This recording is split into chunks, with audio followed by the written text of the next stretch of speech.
Imagine waking up in the middle of the night. You're conscious, fully awake, but you can't move, can't speak, can't even scream. A figure lurks in the corner just watching. You lie there waiting for it. Sleep paralysis leaves you frozen while waking up or falling asleep. It's pretty terrifying.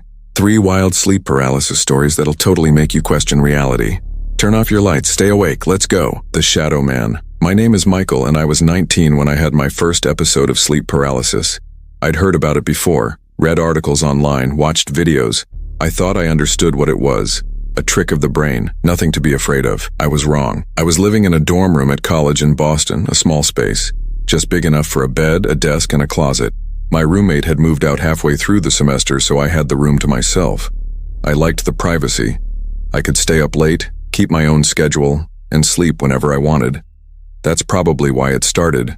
The irregular sleep, the stress, the late night staring at my laptop until 3 or 4 a.m. I was exhausted all the time, but I couldn't seem to get good sleep.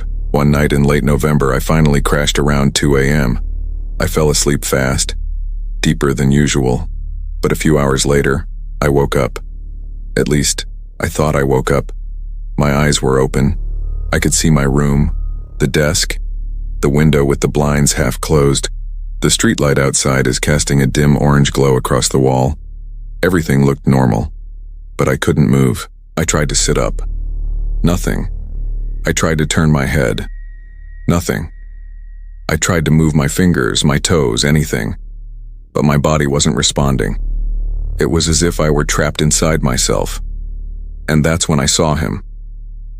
There was a man standing in the corner of my room, or at least the shape of a man. I couldn't see details, no face, no features, just a dark silhouette, like someone had cut a hole in reality and he was standing in that empty space. He wasn't moving, just standing there, watching me. I wanted to scream. I wanted to jump out of bed and run, but I couldn't do anything. I could only lie there staring at him. My heart pounding so hard I thought it would burst out of my chest. I don't know how long he stood there. It felt like hours, but it was probably only a few minutes. And then, slowly, he started moving toward me, not walking, gliding, like his feet weren't touching the floor. He moved closer and closer, until he was standing right next to my bed. I could feel him. I don't know how to explain it. I couldn't see his face, couldn't hear him breathing, but I could feel his presence. Heavy, oppressive, like the air in the room had gotten thicker. And then he leaned down, closer to my face. I could feel him inches away from me. I tried to close my eyes, but I couldn't. I was frozen, paralyzed, helpless. Then, just as suddenly as it started, it ended. I gasped. My body lurched forward. I could move again. I sat up in bed, breathing hard, looking around the room. The corner was empty. The man was gone. But the feeling, that heavy, oppressive feeling, it lingered. I turned on every light in the room. I didn't sleep the rest of that night. I just sat at my desk staring at the corner, waiting for him to come back, but he didn't. Not that night. I told myself it was just sleep paralysis, just a hallucination. My brain was playing tricks on me because I was stressed and sleep deprived. I read more about it, watched more videos, convinced myself it was nothing to worry about. But then it happened again. 3 nights later. Same time, same feeling. I woke up, couldn't move, and there he was, standing in the corner, watching me.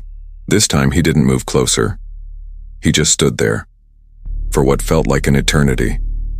And then I could move again, and he was gone. It kept happening. Every few nights. Always the same figure. Always standing in the same corner, and always watching. I started sleeping with the lights on. It didn't help. He still came. I tried staying up all night, but eventually I'd crash, and when I did, he'd be there. After 2 weeks of this, I couldn't take it anymore.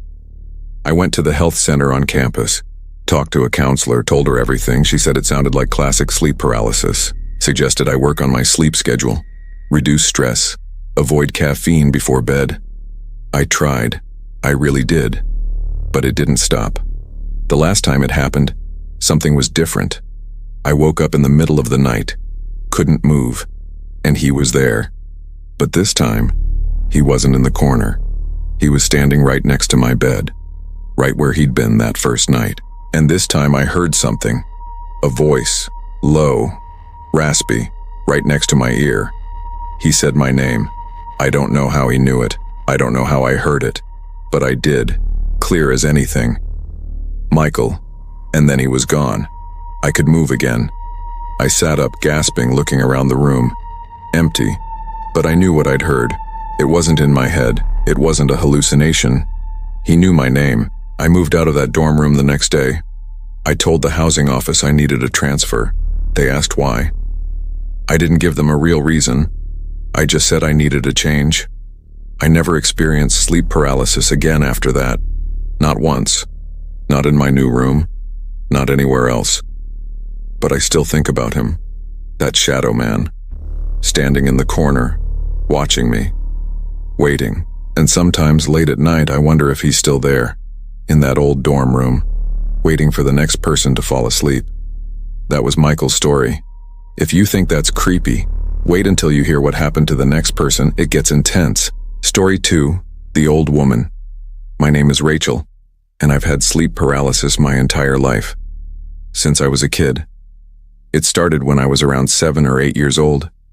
I'd wake up in the middle of the night, unable to move, and I'd see things, shadows, shapes, sometimes nothing at all. Just the feeling that something was in the room with me. My parents took me to the doctor. Sleep specialists, therapists, they all said the same thing. It was just sleep paralysis, a neurological phenomenon. Nothing dangerous, nothing to worry about. And for the most part, I learned to live with it. As I got older, the episodes became less frequent. I'd go months without one, sometimes a whole year. I learned to recognize when it was happening, learned to stay calm, wait it out. It always ended eventually. But when I was 26, something changed. I'd just moved into a new apartment in Chicago, an older building, pre-war, high ceilings, creaky floors, the kind of place that felt like it had history. I liked it. It had character. My bedroom was at the back of the apartment. Quiet. Dark. Perfect for sleeping, and for the first few weeks I slept great. No episodes, no problems. Then one night it happened. I woke up around 3 a.m. I was lying on my back, staring at the ceiling. I couldn't move. I knew immediately what was happening. Sleep paralysis. I'd been through this before, I just had to wait it out. But then I felt something I'd never felt before. Weight. On the bed. Like someone had sat down next to me. I tried to turn my head, I couldn't. But I could move my eyes. I looked to the side as far as I could. An old woman. Sitting on the edge of my bed. Her back was to me, but I could see her profile. Gray hair. Thin. Wearing what looked like a nightgown. She was just sitting there, not moving, not making a sound. My heart was racing. I'd seen things during sleep paralysis before, but I'd never felt anything. Never felt weight on the bed. Never felt like something was actually there. I tried to speak, to tell her to leave, but I couldn't make a sound. I could only lie there frozen watching her, and then she turned her head. Slowly. Until she was looking directly at me. Her face, I'll never forget it, pale, sunken eyes. No expression. Just blank. Empty. Like she was looking at me but not really seeing me. And then she reached out. Her hand moved toward my face. Slowly. Deliberately. I wanted to scream. To move. To do anything. But I couldn't. I could only watch as her hand got closer. And closer. Then she touched me.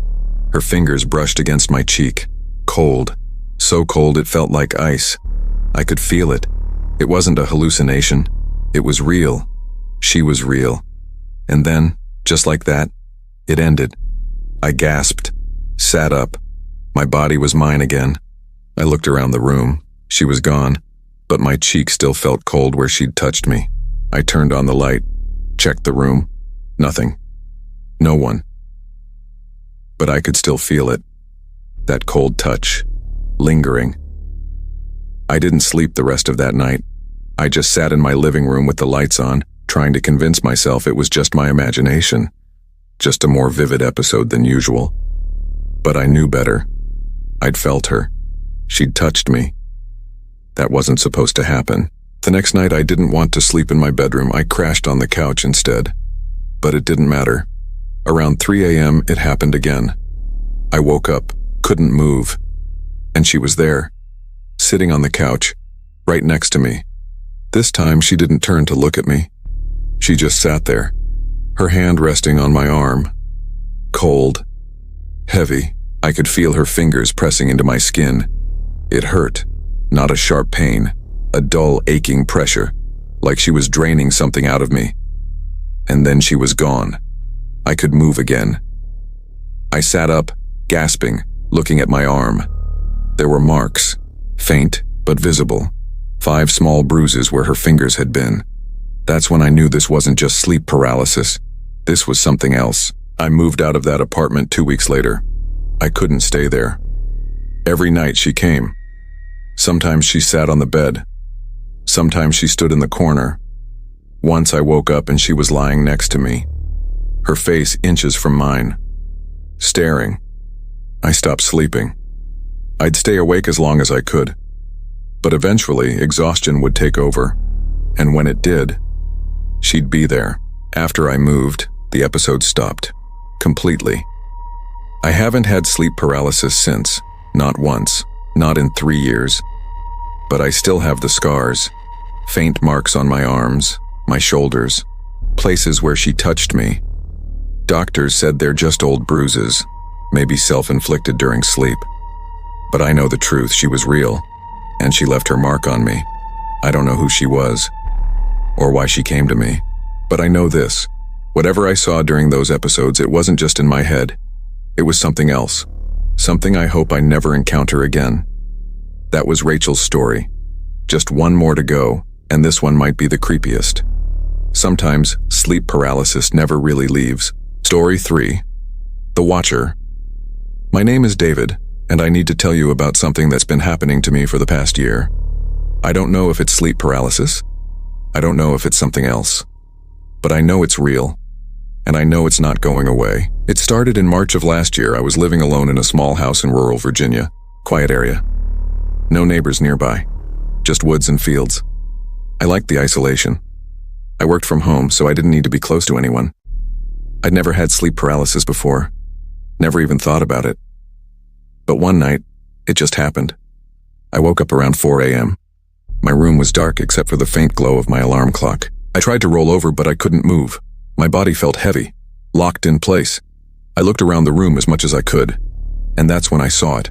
A figure, standing in the doorway of my bedroom. Just standing there, tall, thin, completely still.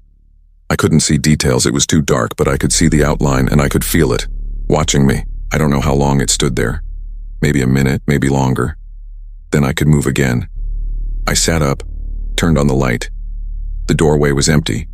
I chalked it up to a bad dream. Sleep paralysis. Something I'd read about but never experienced. I didn't think much of it, but the next night it happened again. Same time, same feeling. I woke up, couldn't move, and the figure was there, in the doorway, watching. This went on for weeks, every night, always the same.